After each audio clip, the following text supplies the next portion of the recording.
kilovat, 3 naborat, 28 çap. Lənkəran şəhəridir. Otumuzu çəkdik. Otumuz biraz şey olsun. Arpamızı çəkirik inşallah. Yarım eləməyə qoymuş üstünə. Tok olmadığı için inşallah evin altından çəkirik. Allah'ın köməkliyi. Hemen belim ağrıyor, oraya girə bilmədim də. İnşallah çəkirik tutandan sonra. Orada tutardı. Göz söndürmə bak. O bir dənə vedirə hamı vedirəm. Vediri gətir, bunu boşaldaq vedirəm, mən videoda göstərim. Ha, onun bir dənə nasıl zəhmət olmasa, köşbülə qaba boşaldaq. Hem biz görək, hem də səhifəyə qoyacaq, müştərilərimiz görsün inşallah. Hem belim ağrıyor, orada duramıram.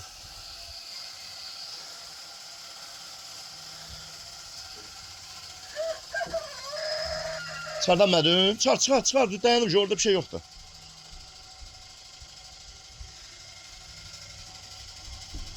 Yarım eləyə qoymuşduq da üstünə, hə? Hə, şu. Hamısını boşalt, elə videoda görüşsün.